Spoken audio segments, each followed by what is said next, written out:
Hello viewers and welcome to our webinar with Syroco, results of voyage optimization on tanker with wind assistance after 1 year.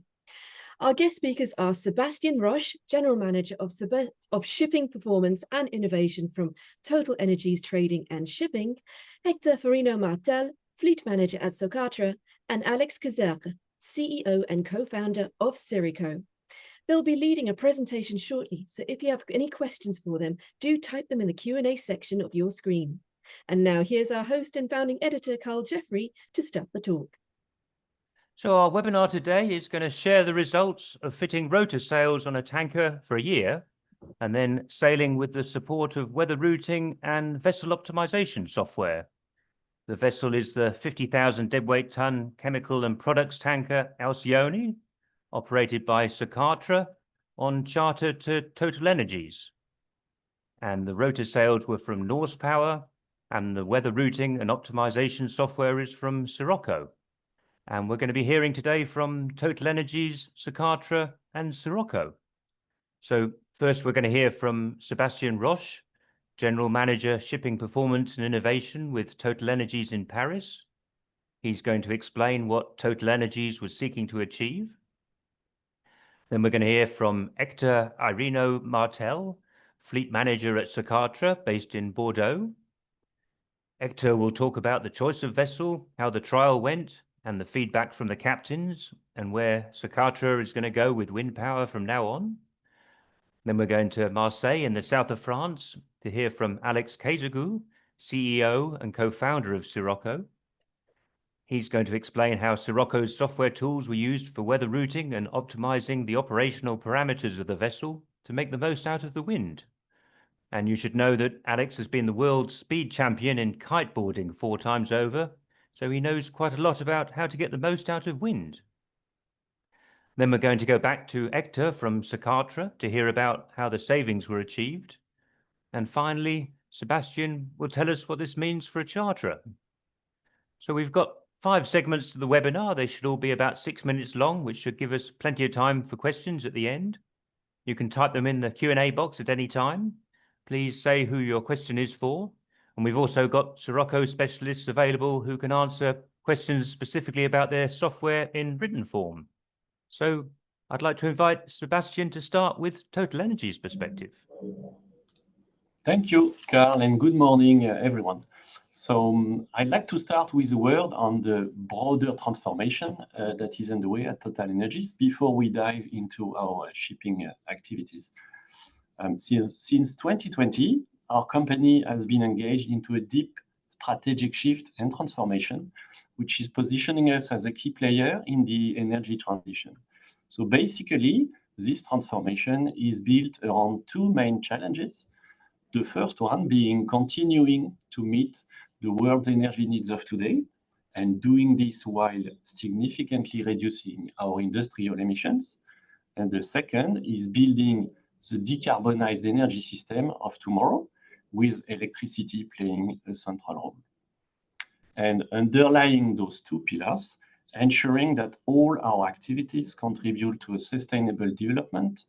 And I mean here being mindful of our environmental footprint, whether it is greenhouse gases, air emissions, water use, or biodiversity.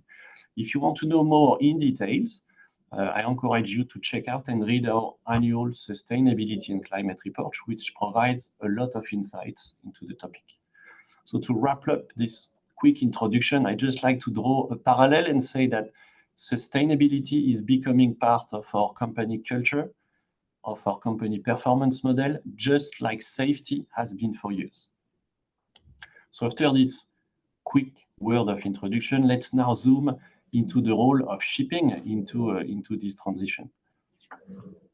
So obviously our shipping chartering activities are fully aligned with this company strategy, and our shipping teams are actively working on reducing the environmental footprint of our chartered fleet along mainly 2 axes, working on the design of the vessel and working on the operation.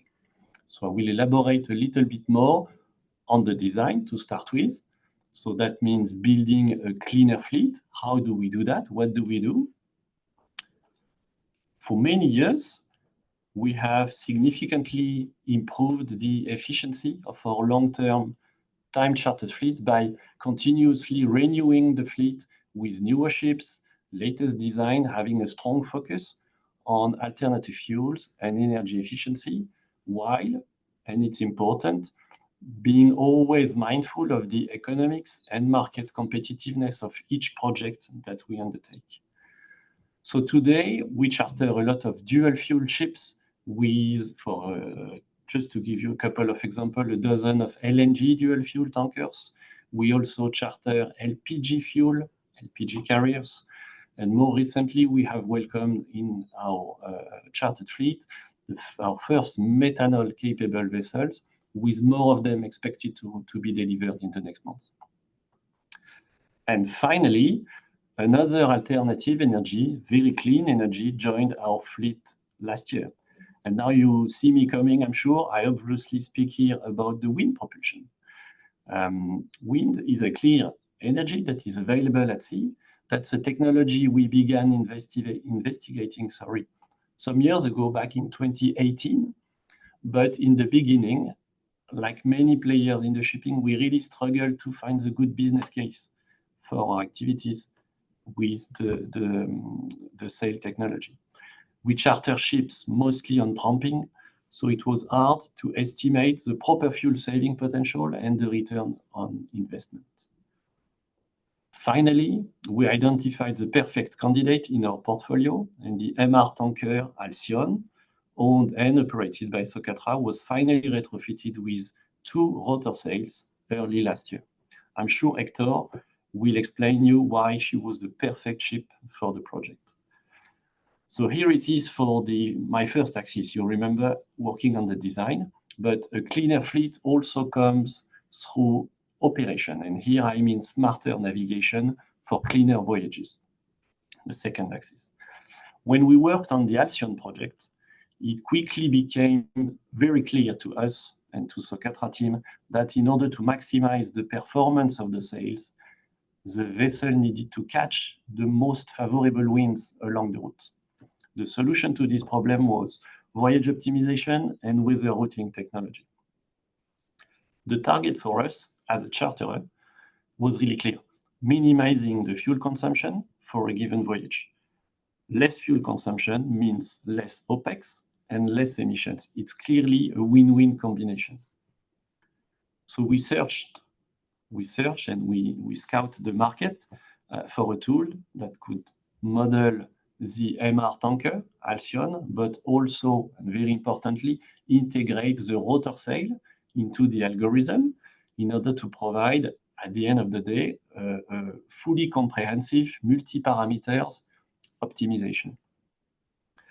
Again, no suspense here. We awarded Syroco, and I'm sure Alex will explain you why they were the best provider for the project. So here we are, 1 year after implementation. We are seeing the benefit of both technologies, and I will now leave the floor to my 2 co-speakers who will dig more into the figures and numbers and explain you why this is a success. Thank you.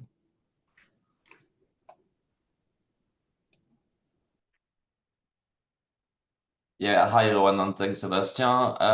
I am Hector Firino Martell, the fleet manager at Socatra, and I'm very pleased to be here today to share with you the operational feedback from a bit longer than a year-long experiment with wind-assisted propulsion on board Alcyone.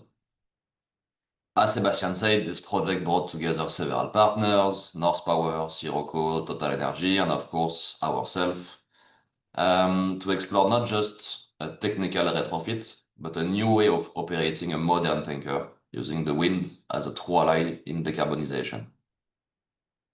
So from the outset, our goal was clear: test a comprehensive and integrated solution, not just fitting rotor sails and hoping for the best, but combining them with a powerful software layer that could help us dynamically adjust routes and parameters in real times. So that's why we selected 2 technologies. First, the rotor sail from North Power, which is a proven solution with multiple installations worldwide and on various types of ships. and of course the voyage optimization platform from Syroco, which enables a predictive, data-driven approach to routing and energy management. The test lasted 14 months, giving us a full seasonal cycle on enough distances to evaluate results in real world and real operational condition. So now next slides, we are talking about Alcyone. So this vessel chosen was Alcyone, which was already said, but this is a 50,000 deadweight tanker. Why we selected Alcyone? First of all, she's modern. So it means also she's well instrumented and having a high quality data collection on various parameters like energy, speed, weather, and control inputs. She's also sailing long distance routes, mostly between South Korea, Fiji Islands, Papeete, and back to South Korea, which provides a wide range of condition and voyage profiles. And last but not least, she's operated by experienced crew, which was essential for us to properly adopt and evaluate a new propulsion system like this one. Now, jumping into what's made this trial unique, it was obviously the combination of a passive and active technology. The rotor sail, it's providing a reliable and fairly maintenance light source of additional propulsion. But we knew that to really unlock their potential, we had to adapt how we sailed. That's where Syroco came in. And their platform allowed our crew and operations teams to simulate, plan, and optimize each voyage. And it was just based not just on weather, but also on how the sails will interact with routing, speed, and sea state. In short, we weren't just testing a piece of hardware, we are testing a change in operating culture.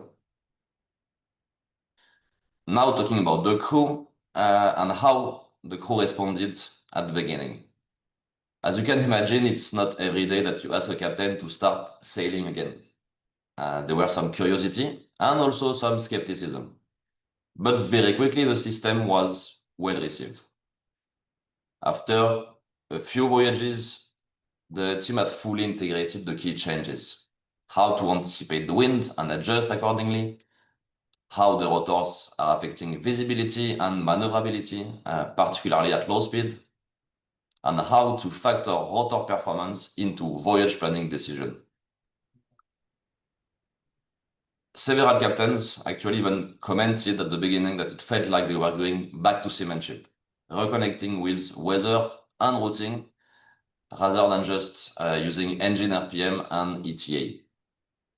And the fun fact at the beginning is that this led to a bit of friendly competition between masters, who will be able to achieve the best fuel savings with the sails and routing software.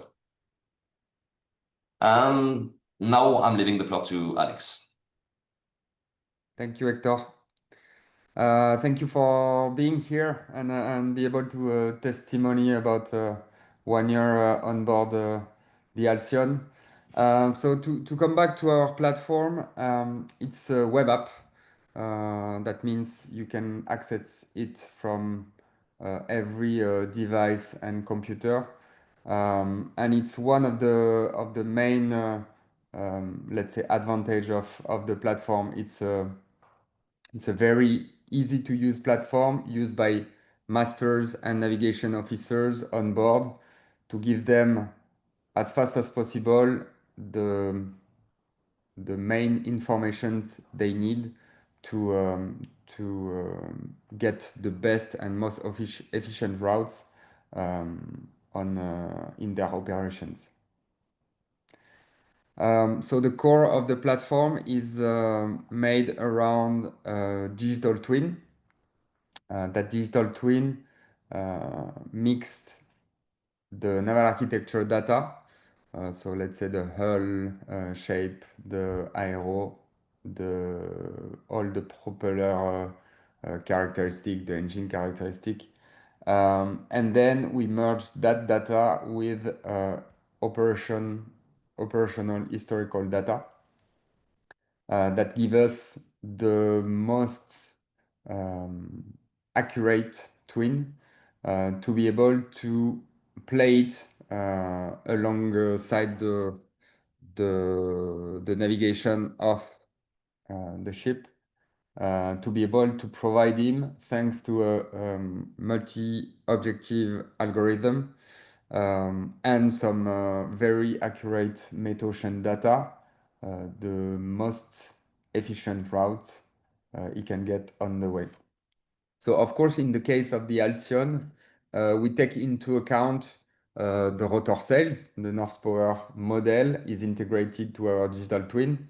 And with that twin, we will generate a route that is not far away from, let's say, the reference route of the masters, but that will play and use the wind, of course, will take advantage of currents and avoiding waves to get the most and efficient route as possible. So we give real-time recommendation to the masters. And we also have a team onshore that helps in any case or any challenges for the crew on board. They help the masters to answer questions about routing 24/7 in a very short time of reaction, let's say. So we keep human in the buckle. To come back on the twin, the twin take, of course, take into consideration, like I said, naval architecture data, but everything that will come into account in the energy consumption of a ship. And that means we are able to optimize the energy consumption of the ship in any kind of weather condition. So very user-friendly platform. Like Hector said, our goal with that platform is to get the masters on board using the platform. That means we simplify them, we simplify their life on board. We make operation quicker. We propose them the route that we think that will be the most energy efficient. It's their responsibility to accept it. So you have to give them all the information to show that it's the most efficient route, and that will take into consideration, of course, all their operational constraints, of course, the safety that is finally number one, and they will meet with the capabilities of their vessel, and that will take advantage of wind-assisted propulsion system if the ship is equipped. And at the end, we provide to the masters the incentive, the fuel consumption and the carbon emissions saved choosing that route. And of course, it helps getting acceptance by the crew. It's always a matter of, for us, it's always a matter of trust that comes from accuracy and precision in our recommendation, because at the end, it's the people at sea that witness the real conditions. So if your platform doesn't match with the real conditions, there is no acceptance, no trust. So, and sometimes it comes into some challenges between masters, and that's what Hector just said. Yeah, to conclude, on let's say a conventional vessel, in average, we saved above 10% fuel consumption and energy consumption on a yearly basis. Of course, it's more important with a vessel equipped with wind-assisted propulsion system like the Alcyone. Hector will share some data about that. And let's say the cherry on the cake, I don't know if we will have time to dig into that, but the tool is there also to ease the communications between the masters on board, the people on shore, the charterers, the Socatra people as well. So it helps a lot in the relationship between stakeholders, and we can see that it's improving the acceptance of the people on board as well. Maybe you can switch to the last one. Another point, and maybe the last one, because Hector will emphasize about that, but the incentive at the end is the energy saved. So we have a way to calculate the delta between the different routes. We take what we call the initial sea passage plan of the masters. We ask the captains, what will be your next route, and it's initial sea passage plan that will be the reference route, and then we compare it with the actual route that has been sailed, and of course it's the one we provide to the masters on board, and we compare. We take into consideration the actual weather that really happens on both routes, and compare the energy consumed on both routes, and it's the power of the digital twin to be able to simulate those consumption with quite easiness, let's say. I think I give back the mic to Hector for the last round. Merci, Alex. Yeah, as you said, now we're going to talk to dig into numbers, because also this is what everyone is looking at the end. So on the Alcyone, after 14 months, we observed an average fuel saving of around 10%. 10% on this vessel, it's about 1,000 tons of fuel saved, which correspond to approximately a bit more than 3,000 tons of CO2 avoided, if you base your calculation on standard deviation factors, which, as I hope everyone will agree, is quite significant. But beyond this average, what we found most interesting are the performance enveloped. In favorable condition, when the wind is from as close as possible to the quarter of the ship and with a speed of around 30 knots, we saw saving reaching more than 20%. As a very concrete example, there is an eastbound voyage going from Fiji to Papeete, where during this voyage, the ship is always facing strong westerly winds. So initially, the wind direction actually increased the drag of the vessel, and the performance was always negative. But by reducing a bit the speeds, modifying the routing, adding some tacking maneuvers, we saw fuel savings approaching 22%, despite a way longer route, and while of course maintaining the same ETA. So this is a pure illustration of what wind-assisted propulsion does require flexibility, both in how we sail, of course, but also in how we think. And in parallel with the Alcyone, we start also the project on a new segment of our fleet, which is the Ecomar fleet, and especially on Ecomar Gascogne. So Gascogne is the firstborn of a series of 4 ships. They are 50,000 deadweight tanker, dual fuel methanol. Our sister ship Guyenne was delivered a few weeks ago, and another sister ship Garonne is going to be delivered in a few weeks from now. And as you can see on the picture, unlike the Alcyone, the Gascogne does not have rotor sails. But we still wanted to test the voyage optimization alone without this wind propulsion. And after only 4 months, the figures also again are quite promising. So 50 tons of fuel saved over about 70 days at sea. On the picture that Alex showed before, On this specific voyage, it was a 5 days voyage in Mediterranean, which is always tricky to find some adjustments and some performance, but we still managed to maintain a 6% fuel savings. And all in all, over these 4 months, we are talking about an average of 4% with, let's say, very favorable condition, favorable for the ship, but not really favorable for the routing.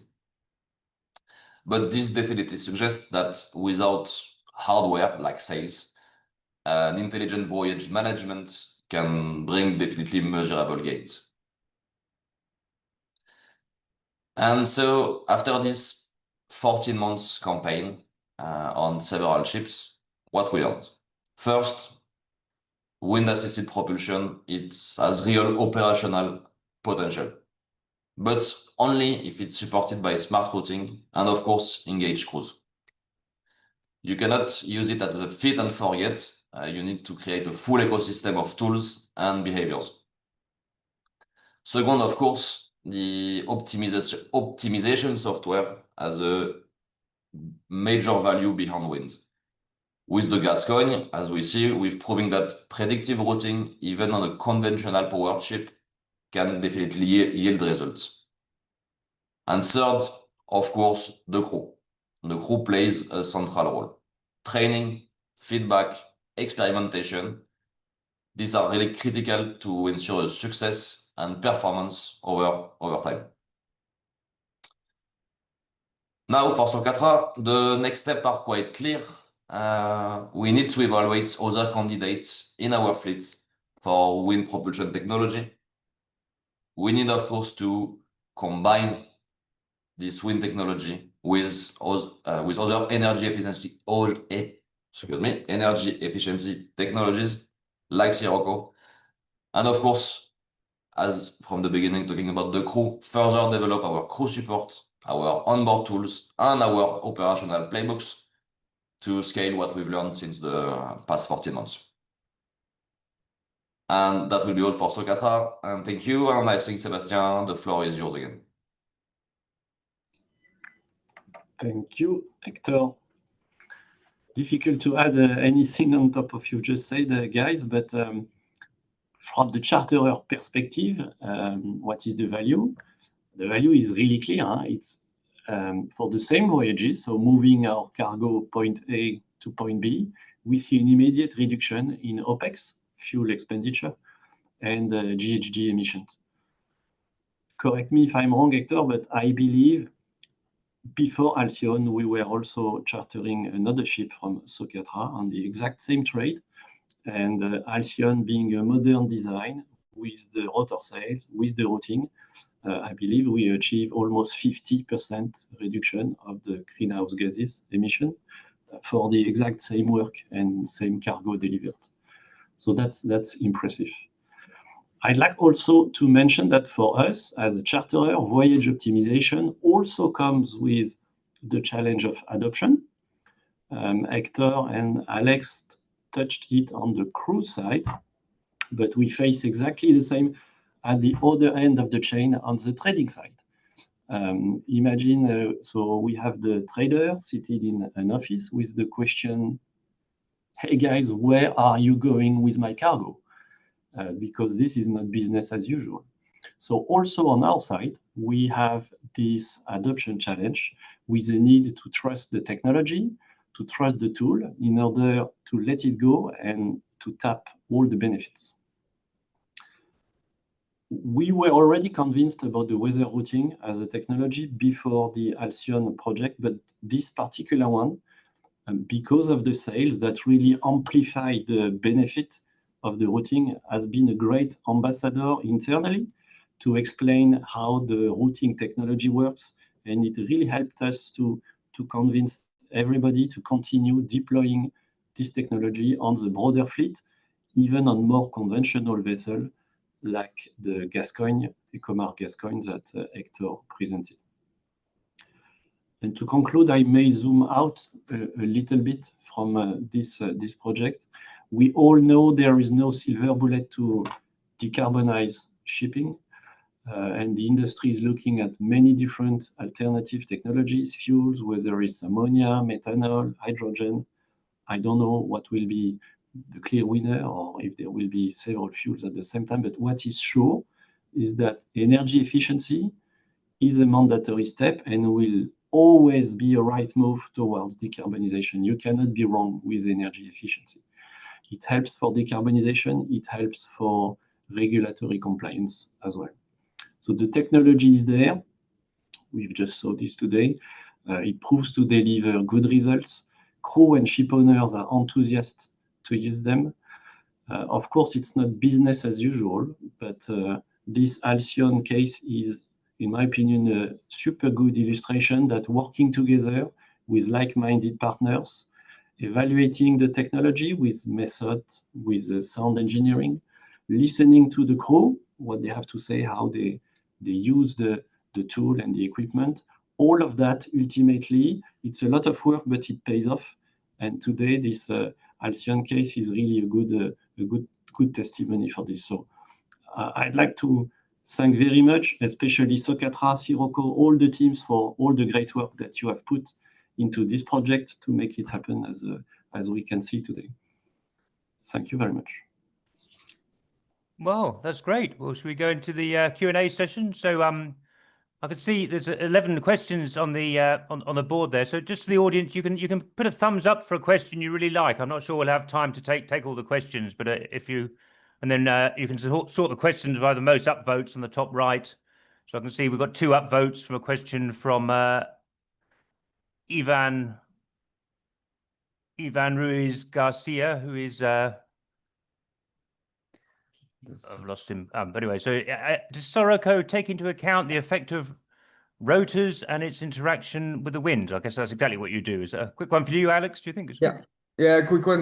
Like I said, when we build our digital twin, of course, we take all the naval architecture data, but we take into consideration also the model of the WAPS system implemented on board the ship. So it can be the rotor sails from North Power, but we have also ships equipped with Bound for Blues or Econowind sails, and the goal is, like I said, having like the full envelope of the ship equipped with all those equipment that comes into consideration for the propulsion and the energy consumption.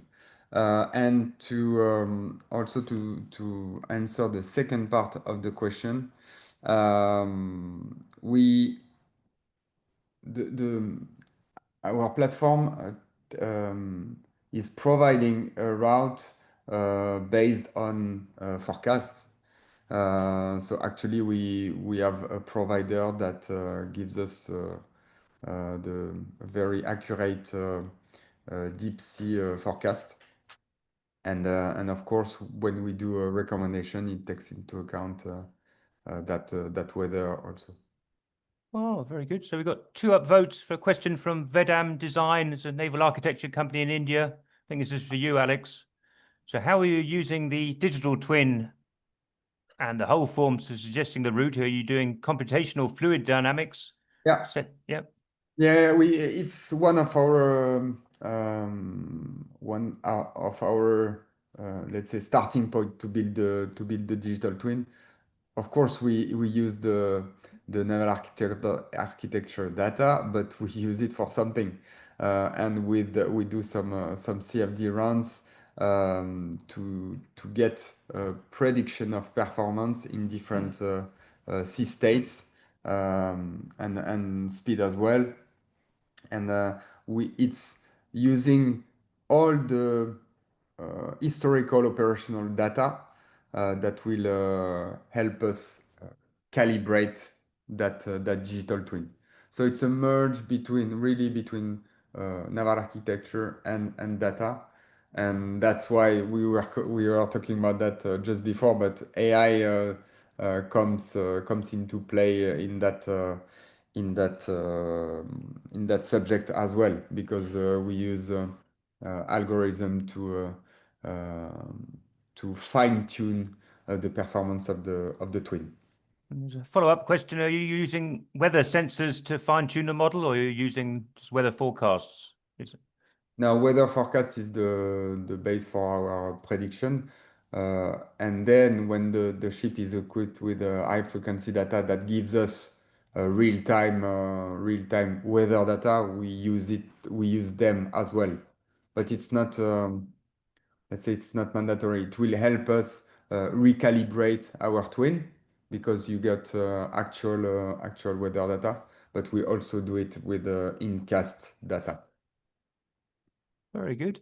So now we're going to Finland. So Mona Kanafi has got 2 upvotes. He or she wants to break down this 10%. So is it like if you didn't have the route optimization, would you get 7% from the wind, for example? Is this for Hector, perhaps? Or? I think a bit of both, but it depends. It's a 10% average. Of course, there is savings from the sales, savings thanks to Syroco.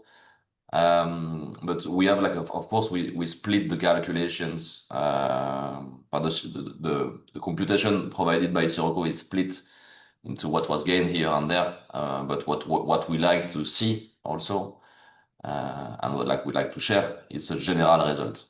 So it's quite difficult to say, okay, it's 3% from this, 7% from that. In some cases, it's like 20% from the sales, but 0 from Syroco, 20% from Syroco, 0 from the sales. There is a lot of various different scenarios. Yeah, and to complete how we are able to split those savings is because of the twin. Basically, we have a twin of the Alcyone with and without the rotor sails. So we are able to replay what would have been the sail of the Alcyone without the sail, which route would have been and how much energy would have been consumed on that initial route, and then compare it to the one optimized with the rotor sails integrated, etc. So I think it's the knowledge of the behavior of the ship that makes the difference. Wow. That allows those possibilities. Oh, very good. There's a question from Robin Wolf from Manta Marine. There's a bit of a sales pitch embedded in this question, so look out. But for Hector, listening to the key learnings, you mentioned dynamic use and experienced crew. Did the crew mention the complexity by following instructions manually? So you may know Manta Marine make a tool that helps control propulsion automatically, suggesting maybe you'd like to use that. Maybe we'll skip this one. Should we? Do you want to take this one? How easy is it for the crew? Let me read it quickly. The question that complexity by following the instruction manually by using the lever knowledge. No, because actually this is what they were doing at the beginning. On this type of vessel, we are on a time charter with Total with time charter speed, which on this vessel is quite high due to the long routes. It's 14.5 knots. And of course, they were adjusting the lever, the shaft burn regularly to maintain the speed over 20 plus days voyage. So the impact on, let's say, the impact on the activity of the crew on the shaft burn itself is a bit more for sure adjustment than before. But we are not talking about adjustment every 6 hours. The goal, and this is how we worked with Syroco, is to minimize as much as possible the change in speed, to have maybe twice a day a change in speed, not twice a watch. Oh, very good. So we'll go to Jonathan Deeney now. So I think this is for Hector again. Did you find any issues not being able to utilize a more weather efficient route due to the required time of arrival? So you had to sail a less favorable weather route. Can you explain the tacking in terms of navigation? So Jonathan's a performance manager with Frontline in Glasgow. Is this for a... So two questions here. And this is what Sébastien said at the end. Of course, we had to train our crew and to explain them and to see to hear their remarks and to adapt. But also we had to work together with the operators at Total for them to understand what were the options available in terms of optimization. Before what we are doing, and this is what most of the tankers are still doing in the market, you have a charter speed, 14.5 knots. It gives you on the direct route an ETA. And after, regardless of where you are going, you need to arrive at this time unless there is like an unfair weather. Now what we are doing is that we are providing, Syroco is providing to the master and to operators at Total various options, 14.5 knots, business as usual, and generally an ETA with like plus 24 hours and plus 48 hours. So it means like a slight speed reduction, which have an impact, like a major impact on the optimization. And then it's up to the chartering desk to decide, okay, now you can adapt your ETA using this option. And the other question regarding tacking, and if it's complex, no. The North Power system is a fully automated system.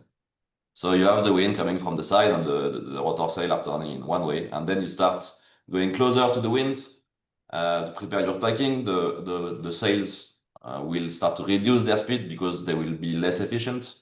And then as soon as the wind will come from the other side, the sails will stop and then start spinning automatically from the other side and then gain traction again. So it's like it's even more simple than on a laser ship. Wow, that's amazing. And definitely more simple than while kitesurfing.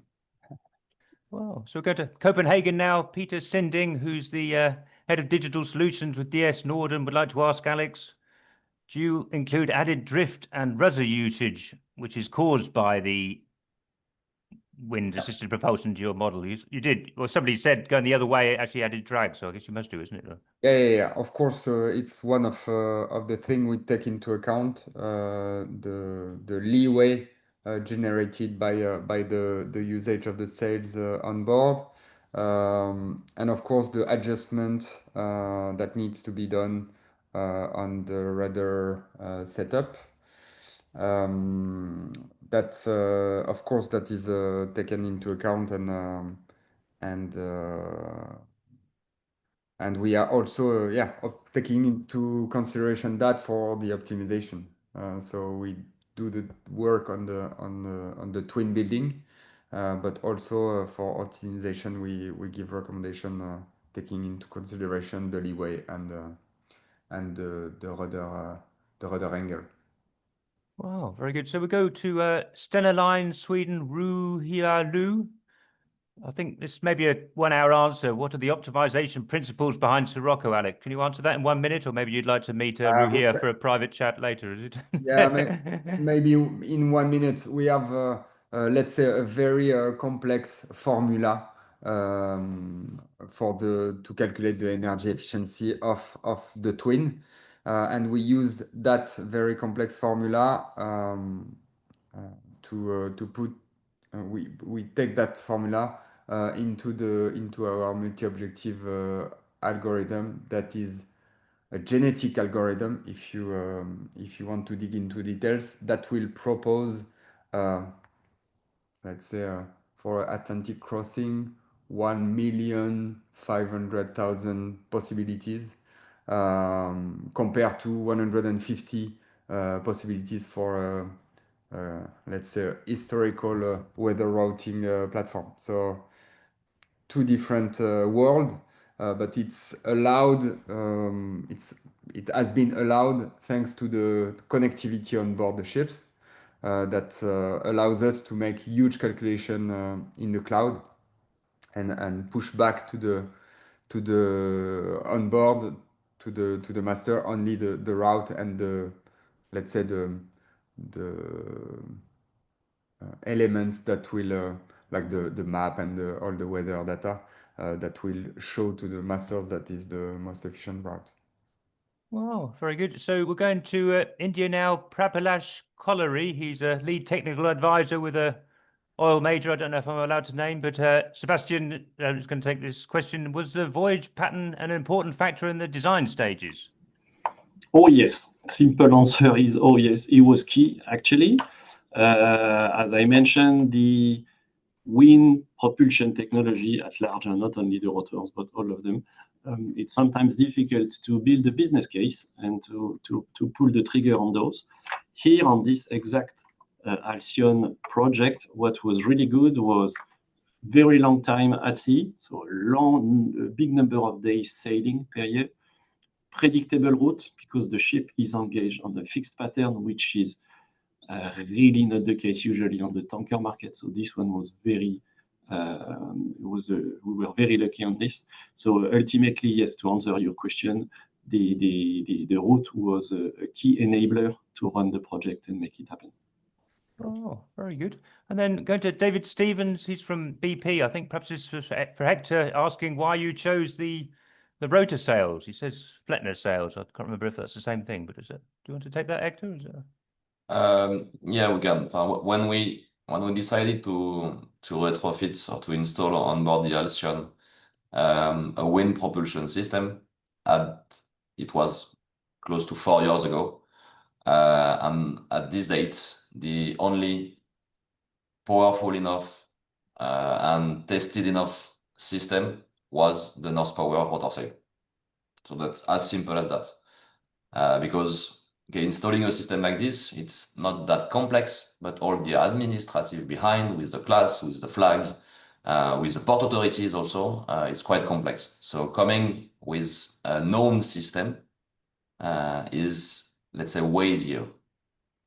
So it was powerful enough, known, that's why we went for this. Wow, very good. So we've got a question for Alex this is from Elvis Bader of Danelec. He's asking how you bring in whole propeller cleaning and maintenance into your optimizations. Building our algorithm, our digital twin, we have a fouling model, of course, that will monitor the performance of the hull, and we are able to send alert when the performance is below a certain level, decrease, and that our twin, our, let's say, machine learning algorithm told us that it was coming from the fouling. Oh, yeah. We're getting more and more granular this stuff, isn't it? Yeah. So Sally Sadler from Lloyd's Register, Senior Manager, he's asking about 22% savings. So perhaps this is for Hector. I think because that's when you've got the wind actually pushing the ship behind it, isn't it? I guess perhaps is that's No, not really No? behind, but Okay. the 22% savings, they are compared to the reference route. As I said, this reference route is like a east route with west wind. So of course with, let's say, bad performance. And with Syroco, we managed to find a route going a bit more south, and then really like doing a bayonet to be able to increase the performance of the sail using this strong wind in this area, and not like having a route facing the wind all the time. So simple as that. And we were at the beginning really not hoping for 22%, but when the computation came back after a few days after the completion of the voyage, it was like a bit of a surprise. So we rerun the calculation, and it was always the same figure. So that's huge, but it's not every day like this. Every day, in general, as we say, 10% for a transoceanic vessel. Wow. Just to add on this one, Hector, again, it would have been nice if it was every day, but it's on the good days, I would say. But this particular voyage you are mentioning here is the perfect illustration of what the routing brings, and we have used it a lot internally. This particular voyage to show the benefit of the tool, and help everybody understand. The ship has been along a much longer route. It's totally counterintuitive, but by making most of the wind, having more favorable conditions, in the end you arrive with 22% fuel saving and keeping same ETA. So that's a good illustration. And just jumping in quickly, because I'm pretty sure there is still some skepticism about wind propulsion. Just after the retrofit of the sails, we were not engaged in a voyage. We had to wait a few days outside South Korea before our first loading. So the vessel was on ballast. So let's say as light as she can be. And the master on board was like really eager to test the system. Just started the sails in manual mode and increased the speed regularly. Was trying to maintain winds like from the quarter to be able to have the best situation. And he managed to reach, without using the engine from a stop position, 7.7 knots. Using only the sails. So I understand there can be some skepticism, but this was like a real test done only by a master on board by himself without any instruction, and 7.7 knots on a ballast tanker. Wow, that's amazing. I'll just remind the audience, you can use the thumbs up sign to questions you like, because we've got more questions than we've got time for, I think. But next on the list, Mr. Caizergues from ABB Ports. So he's asking about the playoff between the time charter equivalent calculation and the optimization of the wind. I don't know if this is perhaps Sébastien or Hector. I don't know when you'd have the optimization for time charter would be different to what the wind system will recommend, or is it? I can take this one. It's an overall optimization, so close to what he calls TCE there. Now we don't optimize just the wind. It's a broader optimization with the wind included. But here, this case is slightly different because the ship is engaged on a fixed route. So we have less room for optimization, I would say. But in principle, it's TCE optimization. Oh, very good. So we've got one upvote question from Robin Puil. I don't actually understand this one, but maybe you do. So what is the service speed of Alcyone?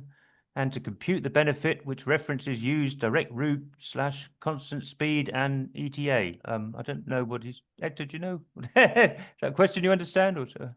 But this is what we said at the beginning. Okay. There is a charter speed of this vessel, which is 14.5 knots. But together with Total and Syroco and us, and not North Power in this case, but we had to decide, okay, what's the best way to operate the vessel with the sails and with the solution Syroco is providing. And of course, there is a charter speed, which is 14.5 knots, but we pass beyond this. We pass beyond this like old school rule of maintaining the speed, and now we manage to adjust the speed. With Total to be able to increase the performance of the ship and maintaining a proper service. Wow. So to Prabalash Colliery in India, so you'd like to break down this 10% saving. Is that the whole fuel use for the voyage or just on the open sea? Because you must use fuel on the port approach. I guess we're getting into this. What exactly you get? Is it perhaps a Hector? Do you want to? Open sea, let's say from pilot to pilot, and Okay. we try to if there is like congested waters, also we try to remove this part. But on this route, as you can imagine, the congested water from Fiji to Papet is 0 nautical miles. We are alone on the sea. But no, this is like a full scope. Yeah. Well, it's massive. Govind's 3 calories asking the same question. Yes, it's also in India for the same company. Can you? I guess we don't need. We covered that, but yeah, the detailed calculation and the 10% of fuel savings. So I guess there'll be a lot of oil companies interested in this. So K Barsinka, this was the first question that came in. Was asking about: are we going a constant main engine power to get the engine most efficiently, or are we looking for a constant speed over ground? Is that for Alex? Maybe Hector, you can answer that. But we give recommendation in either main engine percentage of MCR or RPM, not speed over ground. So we try to provide recommendation in those parameters because it's way more easy for the people on board to adjust to the optimum parameters and not have to follow a speed that is as soon as you take currents or yeah. Oh, so we'll go to Copenhagen now. Elvis Bader with Danilek asking about the masters. So you've got some masters welcomed it initially, and those who were skeptical. Were they? Did you get their support later? The ones who were skeptical. Was it for Hector? I think is it Well, we have a very good example on Alcyone regarding skepticism. The first master on board was there during the retrofit, really eager to use the system, both the system, and so really like deep jumped into Syroco, let's say very easily. with a close to 100% follow-up of the recommendation. The master who joined afterwards, bit more skeptical. It was at the beginning a 0% follow-up of the Syroco recommendation. Why? Because he wanted to understand how it was calculated, how it can help him, and so on. So it was like a long process, and we had huge help from Syroco here to assist in replying to the master and to try to have him jump into the solution. It took a while. I have to say after his few months contract, it was still not perfect, a bit better, but still not perfect. And the former captain came back and really used again at close to 100% follow-up of the recommendation and meant having like very good performance. And so the next time the skeptical captain came, he saw this, he saw the results, he saw how it worked, and he was, let's say, a bit more confident. They exchanged together with the captain during the handover. And now we are not close to 99, but I think it's over 95% follow-up of the recommendation. So long time process, but a success process, I would say, at the end. Wow, Yeah, very good. So, to jump in that and to emphasize what Hector just said, it's always a matter of trust. So either you have a masters that is very keen to try new technology, that is a early adopter, and then you have more challenging masters. But at the end, it's on our side. It's our job to make them trust our platform and the possibilities. So you need to prove how the calculations are made, what is under the under the hood, or what is the performance behind, and how it's coming from. So yeah, it's always a matter of trust, and when the trust is here, we have great people that are also passionate by the seas and the ocean, so they know how to exchange with masters to get them on board. If I may complement on this trust question, it's very important. I say we have the same on our side, and trust also comes from transparency. And here the Syroco tool is great because it allows us charterer to have an access as well. So from the office, we can access the platform, see what the ship is doing, see what is the planned voyage, the optimization, the potential savings. It's very transparent. We have the same level of information as the ship, as the office at Hector's office. So we all speak about the same thing with the same level of info. It helps to build a trust, definitely. wow, very good. Well, we've got 2 minutes left. Perhaps I'll just run through the other questions quickly. I don't think we'll be able to answer them. But so Peter Sinding from Denmark, so he'd like a lesson about the relationship between wind direction and sails. I know there's a lot more than the wind just pushes the sails, but perhaps we should plan another webinar, or you should, to get into that in detail. Arvid Sharma, he's from MSc in Geneva. He's asking about the negotiation between the master and the operations department about which route we take. David Stevens from, I think, BP is asking about historical vessel data, how that goes into the model. Michael Andreasen from Evolence is asking about the performance of the main engine.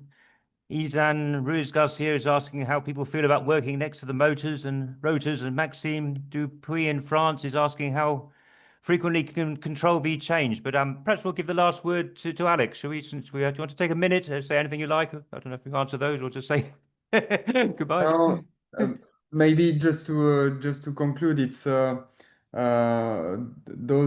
kind of project. It involves many stakeholders, all let's say passionate and motivated to get the best efficiency to reduce the carbon footprint of their operation. So honestly, that's great. That the need of a very powerful team, and when I speak about team, I speak about team in Socatra office, in TotalEnergies office, in North Power office. everybody is working together to get the most efficient operation at the end, and we prove that it really makes a big difference as long as all the stars are aligned, from the people at sea and the people on shore, and that's good for the future. Oh, fantastic. Well, there's phenomenal interest in this subject. Well done to all of you for getting the interest started. And you can see from the questions how many people are eager to follow on from you. So that's the end of the webinar. I should pass on to Farah for the closing words. Cheers. Thank you to our guest speakers, Sébastien Roche, Hector Firino Martell, and Alex Caizergues, and to our sponsors, Syroco. Also, thanks to our audience for tuning in and participating. If you have any thoughts, please leave them on the survey, which should be appearing on your screen shortly. If you missed our Q&A or some of this webinar, don't worry, we've got you covered. An email with contact details will be sent to you along soon with a link to a recording of this video on our YouTube channel. Don't forget to subscribe, it's free. Join us next month on the 17th of July for our webinar with Cedra, which you can book online on our website. See you soon. Cheers. Bye-bye. Wow. Thanks a lot. Bye-bye. Bye. Goodbye.